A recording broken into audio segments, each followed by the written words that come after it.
दर्शकों नमस्कार, आप सभी को अरुण भूमि न्यूज चैनल में स्वागत करता हूं। आज हम एक मुद्दा पर चर्चा करने वाले हैं जिसको लगातार जो है अरुण भूमि टीम जो है पिछले 10 महीने से हम लोग लगातार इसका फॉलो अप कर रहा है। दरअसल ये मुद्दा जो है एपीसीएस जो एग्जाम्स को लेकर के हम लोगों ने आज से 10 महीना पहले जो एपीसीएस से एस्पायरेंट होता है, जो कैंडिडेट होता है, उन्हीं से भी हम लोगों ने बात किया था और उसके बाद उस न्यूज को हमने लगातार फॉलो अप भी किया था।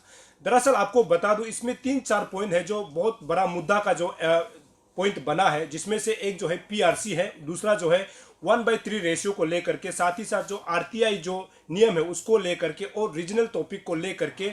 दरअसल 10 महीना पहले जो एपीसीएस जो एस्पायरेंट होता है उन्होंने अरुण भूमि टीम को शिकायत किया था, तब से लेकर के इस मुद्दा को अरुण भूमि टीम भी चला रहा है। और आपको ये भी जानकारी के लिए बता दूं, अरुण भूमि के साथ साथ यहाँ का अंशु यानी ऑल निसी स्टूडेंट्स यूनियन, जो कि अरुणाचल प्रदेश का एक कम्युनिटी बेस्ड ऑर्गेनाइजेशन, अगर हम लोग जब बोलते हैं अरुणाचल प्रदेश का सबसे बड़ा एक यानी निसी का जो है कम्युनिटी बेस्ड ऑर्गेनाइजेशन है, जिन्होंने भी इस पॉइंट को टैकल करते हुए सरकार को लगातार रिप्रेजेंटेशन सौंप रहा है।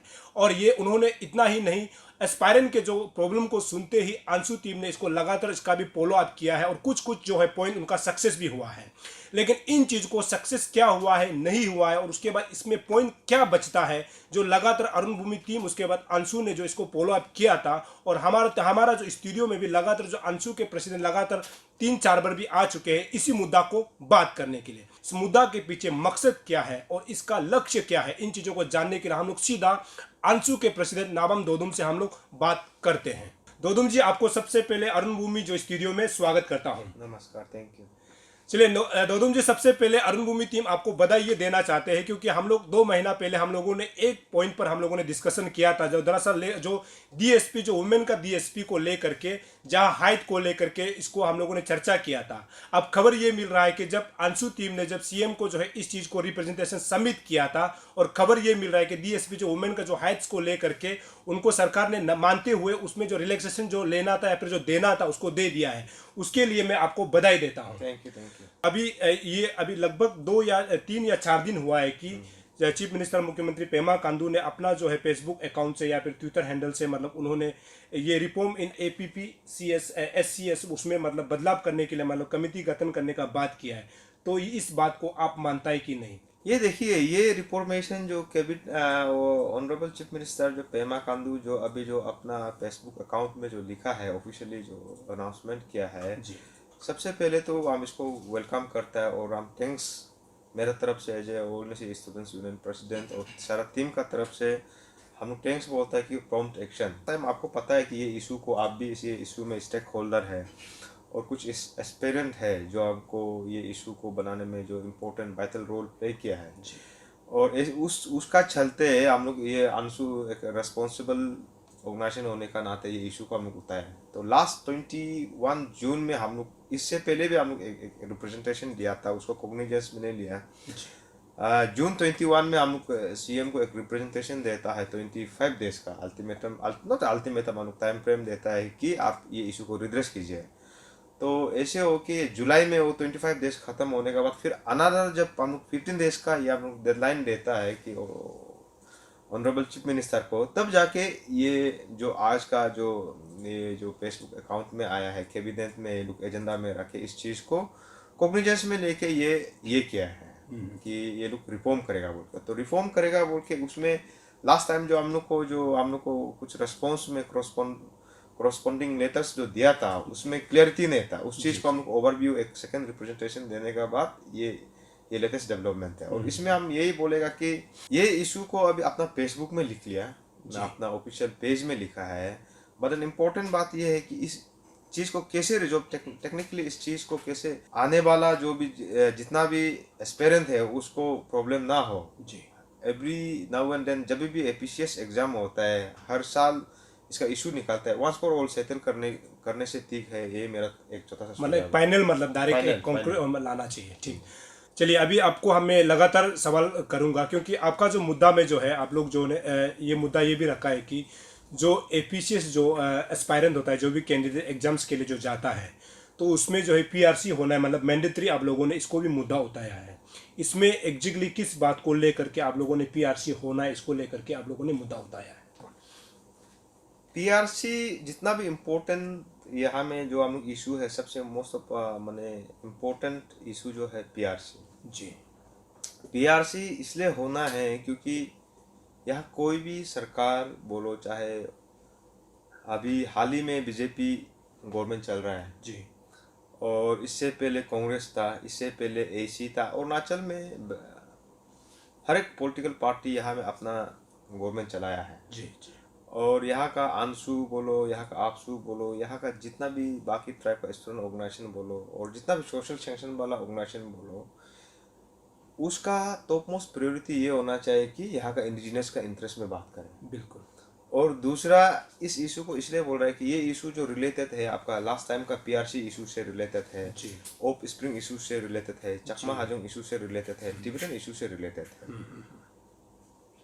अगर इसको सही से बैरिकेटिंग नहीं करेगा, पीआरसी को सही से बैरिकेटिंग नहीं करेगा, हमको पता है कि आज का जो स्टूडेंट जो पीढ़ी है आउटसाइड जो स्टेट का जो बाहर का स्टूडेंट्स को कॉम्पीट नहीं कर पाएगा। बिल्कुल। तो ये एक काइंड ऑफ ये एजेंडा है कि मेरा जॉब सिक्योरिटी, यहाँ का इंडिजिनस लड़का को जॉब सिक्योरिटी के लिए हम बात करें। अदरवाइज दूसरा से ये ओपन अभी जो 80-20 रेशियो जो बना के रखा है और पीआरसी मैंडेटरी नहीं कर रहा है, कल को अरुणाचल में एनी एक्शन XYZ आके यहाँ का लड़का कॉम्पीट कर सकता है। इसलिए एक बैरिकेटिंग हम लगा रहे हैं पीआरसी इशू को बना के। जी, तो ये तो ठीक है, क्योंकि पीआरसी इशू जैसे कि उन्होंने कहा है ये बहुत मायने रखता है, क्योंकि हमारा अरुणाचल प्रदेश जो है एक जो है पूरा एसटी जो स्टेट है, तो ऐसे में जो एपीसीएस होता है ये अरुणाचल प्रदेश का सबसे एक बड़ा एग्जाम्स होता है, जिसमें जा करके बच्चे जो है कल को अगर मिल जाता है तो इनको अरुणाचल को चलाना पड़ता है। तो ऐसे में अंशु प्रेसिडेंट का यही कहना है कि मतलब अगर दूसरे ट्राइब के लोग आता है तो अरुणाचल को जानना पड़ेगा। तो इसीलिए अरुणाचल जो है एसटी जब स्टेट है तो यहाँ पर जो हमारे लोग, ये सबसे बड़ा इंपॉर्टेंट बात ये है कि हमारे लोग जो ज़्यादा बेरोजगार है, तो इसीलिए अनएम्प्लॉयमेंट को जो है कम करने का भी एक मकसद हो सकता है। और पीआरसी की जब हम लोग बात करता है तो ये हमारा एक जो है प्रोटेक्टेड लैंड है, यानी एसटी का एक स्टेट है, तो इसीलिए पीआरसी कंपलसरी होना चाहिए, उनका ये पॉइंट है। अगला जो प्रश्न है ये भी बहुत इंपॉर्टेंट है। इसको लास्ट टाइम हम लोगों ने जब स्टूडियो में हमने डिस्कस किया था आपके साथ में, जो एपीसीएस एस्पायरेंट को लेकर के, उसमें जो है 1:3 रेशियो वाले, ये जो 1:3 रेशियो जो थोड़ा सा टेक्निकल है, क्योंकि इस इशू को अभी हम दोनों यहाँ में ब्रीफिंग करने का बाद कितना आदमी देखेगा और कितना आदमी समझेगा, ये भी एक इशू है। जी, ये एग्जैक्टली ऐसे 1:3 रेशियो जो है मेरा विवाह बॉयज का है। जी जी जी, एस्पेरेंट लोग का ये हमेशा कंप्लेन रहा है कि ये हमको एक ग्रीवेंसेस प्लेस किया था अंशु का टेबल में कि जो यहाँ का जो 1:3 रेशियो जो बाबा बॉयज का इम्पोर्टेंस का ख़त्म हो रहा है। जी, वो क्यों बोलने से लास्ट टाइम एग्जाम्पल हम लोग शायद किया था, लास्ट टाइम भी हम लोग स्टूडियो में आके बात किया था। लास्ट टाइम का 111 पोस्ट के लिए 141 कैंडिडेट सेलेक्ट हुआ है। जी, तो लाइक वाइज उसमें जबकि 333 आना चाहिए 111 पोस्ट के लिए, बिल्कुल। तो जबकि उसमें ऐसे होने से रेशियो में गिनने से 1:1.27 होता है। जी, तो इस चीज़ को हम लोग लेके ये कहना है कि जब ये state Arunachal Pradesh public service commission ये बोलता है कि ये यूपीएससी पैटर्न को लिया है, जी, तो उसमें 1:3 आपका बाइबा बॉयज में कंपल्सन है, किंतु अरुणाचल में नहीं है। जी, तो ये जो 275 मार्क्स का सेंसिटिव को, इसका इम्पोर्टेंस को बरकरार रखने के लिए ये होना चाहिए, और कोई भी स्टेट पब्लिक सर्विस कमीशन में होता है। जी, और यहाँ में अभी ऐसे कि लेटेस्ट नोटिफिकेशन का मुताबिक लास्ट टाइम 2008 का नोटिफिकेशन में ये था कि 33 in aggregate in particular subject और 45 इन एग्रीगेट। उसको अभी 45% को हटा दिया, अभी 33 जो पास कर जाएगा पर्टिकुलर सब्जेक्ट में उसको ही ये में बाइबा बॉयज के लिए बुलाएगा, और उसमें कहीं नहीं लिखा है कि 1:3 रेशियो मेंटेन करेगा। तो मेरा कहने का मतलब है कि आप कट ऑफ मार्क को कहीं भी खत्म करो, किंतु 1:3 रेशियो मेंटेन होना है। जी, तो प्री एंड पेयर एग्जामिनेशन के लिए ये है, बहुत सिंपल बात है ये समझने वाला बात है, क्योंकि इसको लगातार हम लोगों ने जब अंशु प्रेसिडेंट को लास्ट टाइम पे जब स्टूडियो में बुलाया था उस समय भी इसी बात को किया था। यहाँ पर जो दर्शक है उसको समझना होगा कि जब यूपीएससी पैटर्न को अगर हम लोगों ने एडोप्ट किया, यानी एपीसीएस जो कमीशन है उन्होंने एडोप्ट किया है, तो इसका मतलब लास्ट टाइम जो 111 पोस्ट के लिए कम से कम 333 बच्चों को सिलेक्ट किया जाना चाहिए था, लेकिन उसमें खबर ये मिला है कि 147 हाँ सॉरी 147 लोगों को मतलब वाइवा वॉइस में, मतलब जब रेशियो की बात करता है तो उसमें मतलब कम, बहुत कम, यानी इसमें आप सीधा ये पता लग जाता है कि एक पोस्ट के लिए एक ही कैंडिडेट, ऐसे हो गया मतलब। तो इसमें कंपटीशन दिखाई नहीं देता है। तो ये बात को समझना होगा कि जब आपने अगर यूपीएससी पैटर्न को अगर आपने एडोप्ट किया है, इसका मतलब 1:3 रेशियो को आप मेंटेन करना है। तो उस समय 111 पोस्ट में कम से कम 333 बच्चों को वाइवा वॉइस के लिए सिलेक्ट करना था, लेकिन 147 लोगों को सिलेक्ट किया, जिसको लेकर के एस्पायरेंट लोगों ने अंशु को भी शिकायत किया था, अरुण भूमितियों को भी कहा था कि इन चीज़ों को थोड़ा सा हाईलाइट कीजिए। तो हम लोगों ने कोशिश भी किया था, इसको आप सभी को समझना होगा। चलिए गौतम जी, अगला सवाल आपसे ये है कि आप लोग का मुद्दा में ये आरटीआई का जो रिफॉर्म है या फिर जो फ्रेमवर्क होगा उसको भी आप लोगों ने मुद्दा में लगाया हुआ, आप लोग का जो एजेंडा है उसमें मेंशन किया, उसमें मेमोरेंडम में आप लोगों ने लगाया है। ये आरटीआई के बारे में थोड़ा बताएंगे, जो एपीसीएस को रिलेटेड जो आरटीआई जो एक्ट है उसको। ये आरटीआई जो ऐसे है, हर साल Arunachal Pradesh public service commission फिर अगेन बोल रहा है कि इसमें हमेशा हर साल इसका प्रोस को लेके एजिटेशन होता है, हंगर स्ट्राइक होता है, प्रेस ब्रीफिंग होता है। इसका एक रीज़न ये है कि ट्रांसपेरेंसी आपका कमीशन में दिखाने के लिए राइट टू इंफॉर्मेशन एक्ट, ये सेंट्रल गवर्नमेंट का एक एक्ट है 2005 जी। और कोई भी लड़का आरटीआई सीख करता है बोलने से 2019 का एक दादेन आपका secretary Arunachal Pradesh public service commission का सेक्रेटरी तालू करके एक ऑर्डर दिया हुआ है कि आरटीआई इसका एम्बिट में नहीं आता है जी। तो इस चीज़ को हम लोग चैलेंज किया है कि जब आरटीआई एक्ट ये बोलता है कि आप दे सकता है तो Arunachal Pradesh public service commission क्यों नहीं देगा। जी। दूसरा, इस चीज़ को लेके 2007 में भी एक रूलिंग है, एक पिटिशन डाला है कि एक बंदा ने आरटीआई कमीशन में कोई पिटिशन डाला था ये जो ये करने के लिए, तो आरटीआई नहीं दिया है उसको, जाके फिर एसआईसी में, एसआईसी बोलता है स्टेट इंफॉर्मेशन कमिश्नर में जाता है कि उधर से रूलिंग एक देता है कि दो। उस चीज़ को कमीशन वाला ने, ये Arunachal Pradesh public service commission वाला में उस रूलिंग ऑर्डर को चैलेंज किया है। चैलेंज करके फाइंडिंग्स लास्ट में स्टैंडिंग रिजल्ट ये जजमेंट ये आता है कि आरटीआई दे सकता है जी। तो इस चीज़ को ये करने के लिए आरटीआई सबसे पहले क्यों इम्पोर्टेंट है, कोई भी एस्पेरेंट जो एग्ज़ाम दे रहा है वो लोग को कल को क्रॉस चेक करने के लिए अगर वो 1-2 पॉइंट से तोप नहीं कर पाया है या तो 1-2 पॉइंट का वजह से आप वाइवा में आके भी नहीं मिला है जी। तो कंपैरेटिव स्टेटमेंट के लिए होता है, हमको वाइवा में कितना मिला, हमको वाइवा में चलो रिकॉर्डेड होता है, रिटर्न में कितना मिला, वो कंपैरेटिव स्टेटमेंट दे सकता है। तो इस चीज़ को हम लोग ये भी एक बहुत छोटा सा चीज़ है, इसलिए अंशु इसको कमीशन वाला और स्टेट ऑनरेबल चीफ मिनिस्टर को हम लोग लिखा है। मतलब आरटीआई मतलब देना चाहिए बच्चे जब मांगता है तो, क्योंकि इसमें ट्रांसपेरेंसी भी दिखाई देगा आपको। मतलब इनका ये वही है, मतलब कि अगर ट्रांसपेरेंसी सरकार भी ये कहता है कि जो ट्रांसपेरेंसी सरकार बोलता है, यानी मतलब पूरा जो मतलब स्टिल क्लियर, मतलब जो मतलब सब क्लियर होना चाहिए। तो ऐसे में हमने लास्ट टाइम भी बोला हुआ है कि अगर ऐसे आरटीआई एक्ट को अगर सही से इस्तेमाल किया जाएगा तो इसमें कमीशन में कभी गड़बड़ी होने का चांस ही नहीं है और बच्चों को कभी डाउट होगा ही नहीं कि जो एग्जाम्स दिया या फिर वो अपना मार्क को देखना चाहता है, अगर दिखाता है तो इसमें कोई डाउट होने का जगह नहीं है, जिसे दोदुम जी कह रहे हैं।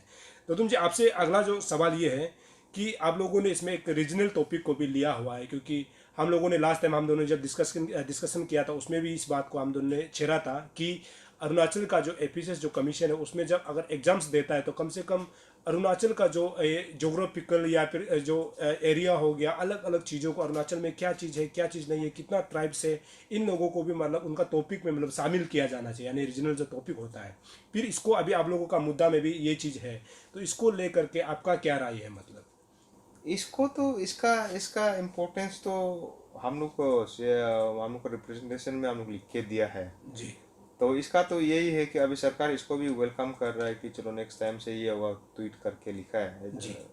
इसका सिलेबस पैटर्न, हम लोग बोला पैटर्न को हम लोग चैलेंज नहीं कर रहा है, यूपीएससी पैटर्न को हम लोग बोला सिलेबस जो अरुणाचल स्पेसिफिक और नोटिस एज ए होल हम लोग को डालना चाहिए। इसलिए डालना चाहिए क्योंकि कल को सबसे पहले Arunachal Pradesh public service commission में आपका सर्कल ऑफिसर रिक्रूट होगा, अरुणाचल DYSP रिक्रूट होगा, DLRS होगा, कोई भी, तो जो भी एडमिनिस्ट्रेशन पार्ट में जाएगा, जो पुलिसिंग में जाएगा, उसको जानना चाहिए, इसका इम्पोर्टेंस होना चाहिए। नहीं होने से क्या होगा कि हर एक स्टेट में अपना अपना अपना सब्जेक्ट ये करके इंक्लूड करता है, यहाँ में क्यों नहीं कर रहा है? हम लोग का यही है, ये इतना बहुत बड़ा इशू नहीं, बिल्कुल सिंपल सा है ये। सिंपल सा चीज़ है। इसको इम्पोर्टेंट बात है कि जितना भी ये अभी पॉइंट है, अभी जो एपीसीएस आपका चेयरमैन सेक्रेटरी इसका मेंबर्स का जो रिक्रूटमेंट जो सिस्टम है, इस चीज़ को इन तो हम लोग अगर सरकार हम लोग को लिखता है कि आप लोग का क्या सुझाव है एग्जैक्टली, हम लोग लिख के दिया और एडिशनल लिख के अगर व्यू देता है मांगता है बोलने से हम लोग लिख के देगा।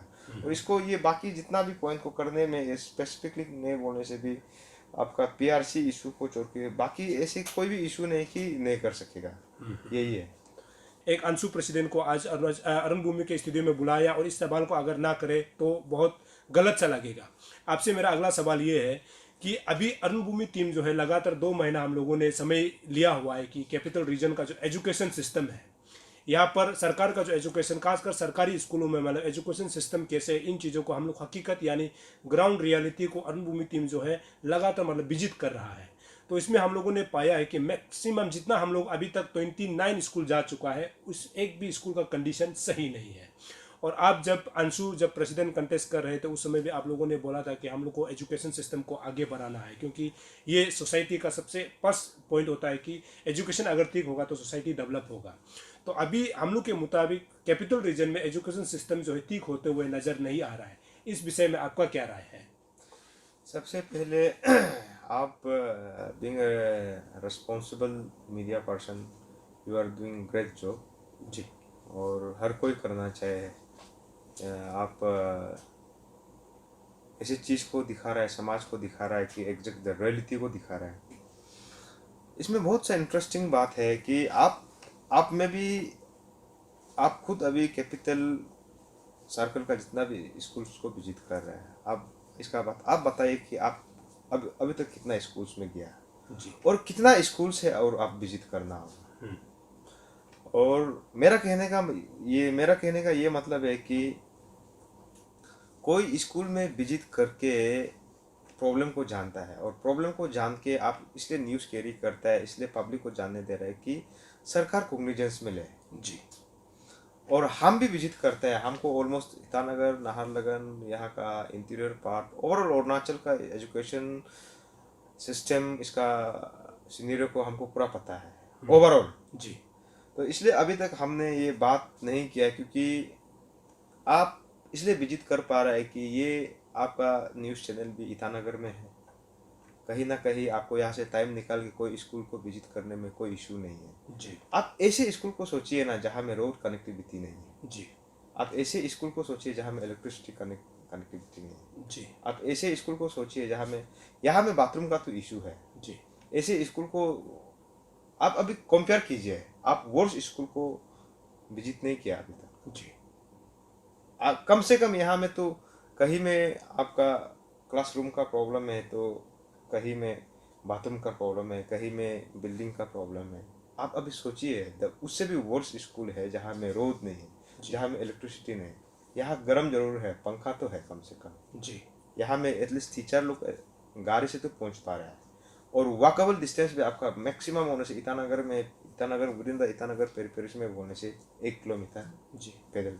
आप ऐसे स्कूल का बारे इमेजिन कीजिए जहाँ में रास्ता नहीं है, जी। तो उनका क्या हो रहा होगा, उसका राशन को आप कैसे पहुँचा रहा होगा, उसका टीचर लोग को कैसे एकोमोडेट कर रहा होगा। मतलब आपका मतलब ये समझा जा सकता है कि कैपिटल रीजन में अगर इस तरह का हालात है तो बाकी जगह में कितना और वर्स कंडीशन होता है। वर्स, एग्जैक्टली, आपका कहने का मतलब ये है। ये हाँ, चलिए, तो ऐसे दो ऐसे भी देखने को मिला है कि कैपिटल रीजन में ही, मतलब जैसे कि कल का मैं एग्जांपल ले लेता हूँ। कल हम लोगों ने 2 स्कूल में विजिट किया, बेशक कल जो है सैटरडे था, तो सैटरडे के दिन में मतलब हम लोगों ने 2 स्कूल का विजिट किया जहाँ पर टीचर्स नहीं आया। तो जो स्कूल में जो टीचर्स नहीं आया होगा उसको आप एज ए अंशु प्रेसिडेंट उन लोगों को क्या एक्शन लिया जाना चाहिए और सरकार की तरफ से उनको क्या एक्शन होना चाहिए?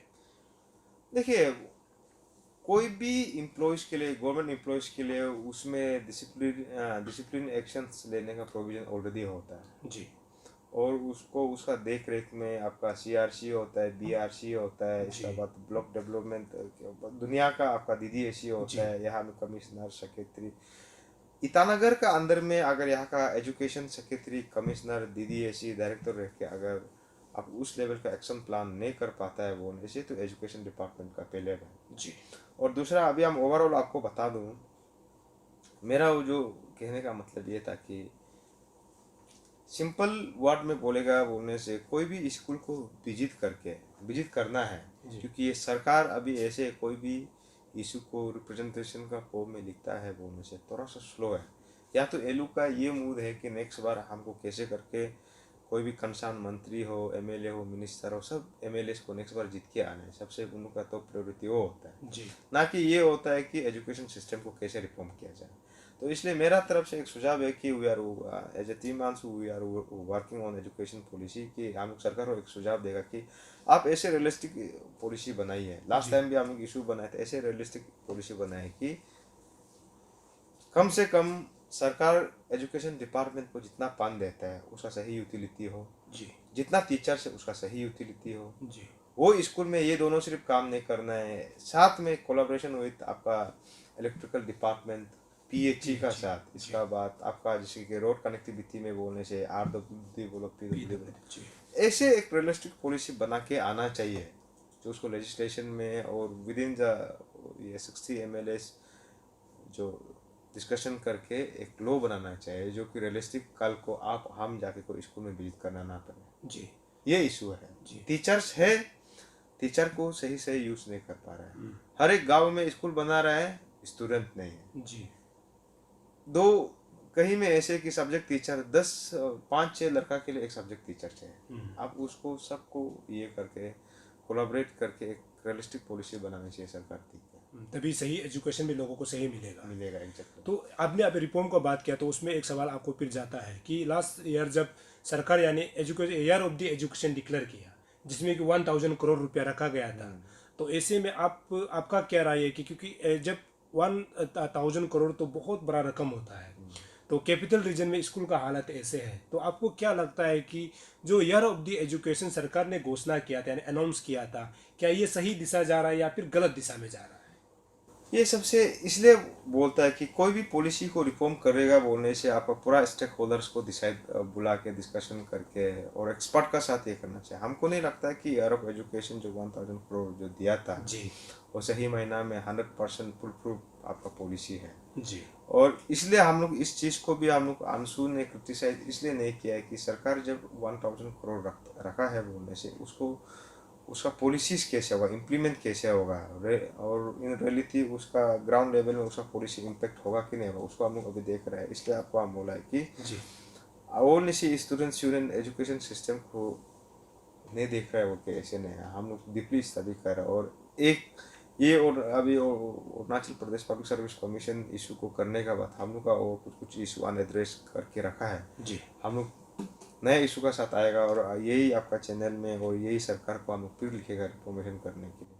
चलिए ठीक है। चलिए आपसे और एक सवाल बनता है क्योंकि जब भी अरुण भूमि टीम को बहुत सारे स्टूडेंट ये लिखते हैं कि स्टाइपेंड और स्कॉलरशिप के बारे में पूछ दीजिएगा, ऐसे बोलता है, क्योंकि जब स्टूडेंट ये लिखता है तो हमको लगता है कि सबसे अच्छा मौका ये है कि स्टूडेंट लीडर को ही पूछ लिया जाए, क्योंकि स्टूडेंट लीडर इसीलिए होता है कि स्टूडेंट का जो ग्रीवेंसेस को उसको आगे तक पहुंचा सके। तो अभी हमारा पास मौका है तो मैं दोदुम से ही पूछ लेते हैं।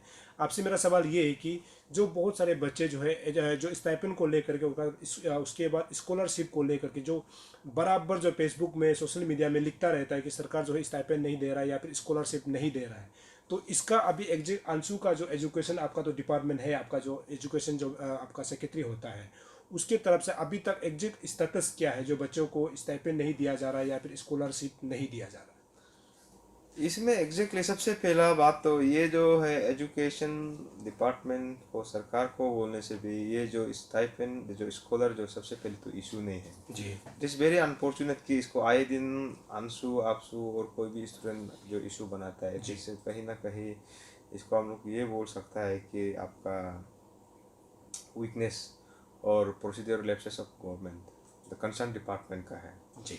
और लेटेस्ट अपडेट में ये हम आपको आपका चैनल से आप जब पूछ रहे हैं तो आपको हम ये बता देगा कि इसमें मैक्सिमम स्कॉलर्स का स्टाइपेंड का तो प्रॉब्लम सॉर्ट आउट है मेरा हिसाब से एजुकेशन मेरा एजुकेशन सेक्रेटरी का इंफॉर्मेशन का मुताबिक से। और दूसरा ये जो स्कॉलर में करीबन 200 प्लस का अभी तक जो स्कॉलर का वो जो उनको नहीं मिला है, वो उसमें टेक्निकल प्रोसीजर लैप्सेस का है, या जी कहीं डिपार्टमेंट का है, या कहीं किसी का बैंक अकाउंट का प्रॉब्लम है, और किसी को जब फॉर्मेलिटीज़ करता है, जो फॉर्म फिलअप करता है, उसका प्रोसीजर कहीं ना कहीं लैप्स हुआ है।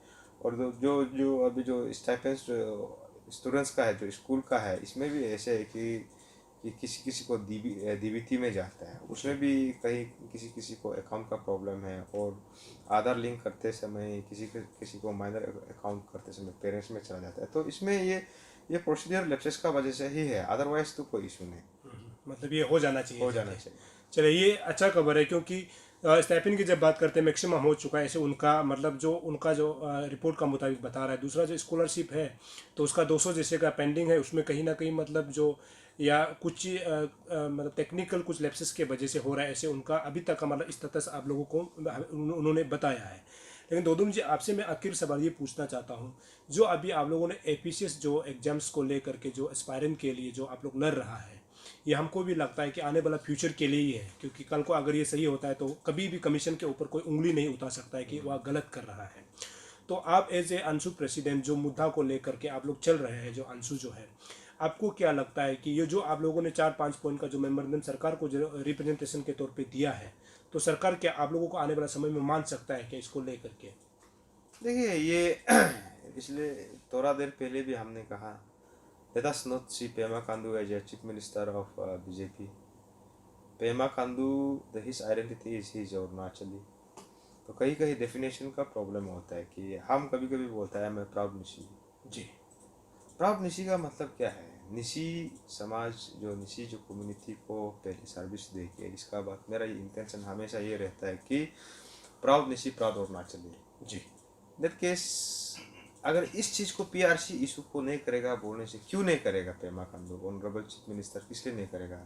ये सारा अरुणाचल में ऐसे कोई इशू नहीं कि यहाँ में आपका आउटसाइडर, यहाँ में मैक्सिमम 60 MLA, आपका 59 MLA तो पूरा आपका ये है, ट्राइबल है। ट्राइबल है जी।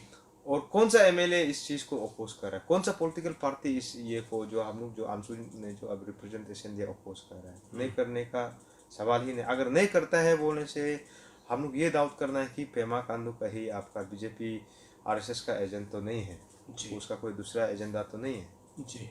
तो in that case let us be very positive. इसको नहीं करने का अभी कमिटी बनाएगा, कमिटी, और कमिटी बनाने से भी जिस किसी को भी कमिटी बनेगा वो भी तो ट्राइबल होगा जी। एक दो आपका IS ऑफिसर्स जो अभी पोजीशन में होगा, जो प्रोटोकॉल पोस्ट में, वो हो सकता है।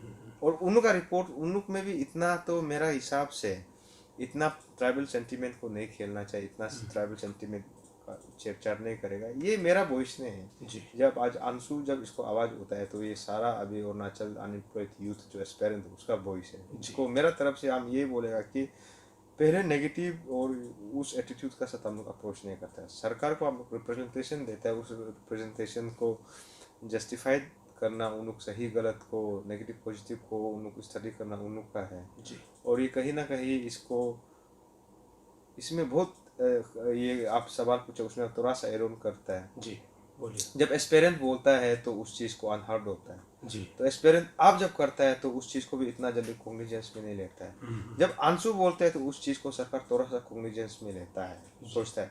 किंतु जब CM का विल होगा, as a human being, as a Arunachali अगर विल होगा तो कितना चीज़ रैपिड डेवलपमेंट आता है। बिल्कुल। एक एजेंडा रख दिया आप, ये कैबिनेट में एक एजेंडा रख दिया, सबको बुला के डिस्कस करने से, हम लोगों से अप्रोच करना पड़ता है जी। हर एक न्यूज़ चैनल में आना पड़ता है, सड़क में उतरना पड़ता है, बंद कॉल करना पड़ता है। सबसे ईजीएस्ट वे, अगर CM चाहने से सारा मंत्री को बुलाएगा, CS को बुलाएगा, सब कंसर्न स्टेक होल्डर्स को, ये 2 दिन का काम है जी। तो इसमें ये कोई इशू नहीं मेरा। इसलिए इन नक्सल मेरा कहने का मतलब है, इस इशू को अगर CM अगर नहीं करेगा और उसको थोड़ा सा डिलेइंग टैक्टिक्स करेगा बोलने से ये फाउल प्ले होगा और ट्राइबल सेंटीमेंट और अंशु का सेंटीमेंट से छेड़छाड़ करने बराबर। तो ये था नाबम दोदुम चर्चा विद तकम सोनिया के साथ आए हैं, और हमने खासकर जो एपीसीएस जो कमीशन का जो एग्जाम्स होता है उसके बारे में बात किया है, और एजुकेशन सिस्टम के बारे में बात किया है, और बच्चों का जो स्टाइपेंड और स्कॉलरशिप को लेकर के हमने बात किया है। हम ये उम्मीद कर रहे हैं कि जितने भी जो दर्शक हैं आज सुन के आपको अच्छा लगा होगा, क्योंकि जो अंशु ने मुद्दा उठाया है, कुछ कुछ पॉइंट्स को सरकार की तरफ से मान लिया जाता है, इसका मतलब ये नहीं कि ये प्रेशर दे रहा है। जो सही चीज़ है उसको सरकार तक पहुंचाना ये अंशु आपशु का भी जिम्मेदार होता है। और हम ये उम्मीद कर रहे हैं कि जो अंशु ने अभी स्टेप उठाया है, खासकर जो एपीसीएस जो एस्पायरेंट के लिए या फिर जो कैंडिडेट के लिए जो उठाया है, ये आने वाला समय में ये पूल जब एक रिजल्ट होकर के आएगा कि आने वाला फ्यूचर में मतलब कभी कमीशन के ऊपर कोई उंगली नहीं उठाएगा। ऐसे हम भी उम्मीद करते हैं जो अंशु लोग जो है कदम उठा रहा है। आप अरुण भूमि स्टूडियो में आए और हमारे चर्चा में हमारे साथ मौजूद रहे, आपका जो व्यस्ततम समय को निकाल कर खासकर जो एपीसीएस कमीशन के लिए बात किया और बच्चों का जो स्टूडेंट को लेकर एजुकेशन को लेकर के और स्टाइपेंड स्कॉलर को लेकर के आपने बात किया और हमको समय देने के लिए बहुत बहुत शुक्रिया। Thank you. चलिए दर्शकों, ये था नावम दोदुम जो कि ऑल निसी स्टूडेंट्स यूनियन के प्रेसिडेंट और आज चर्चा विद ताकम सोनिया के साथ मौजूद रहे। हम दोनों ने काफ़ी जो एपीसीएस जो कमीशन के बारे में हम लोगों ने बात किया, साथ ही साथ जो स्टूडेंट जो होता है उनका जो है एजुकेशन के बारे में भी बात किया और स्टाइपेंड स्कॉलरशिप के बारे में भी हम लोगों ने बात किया।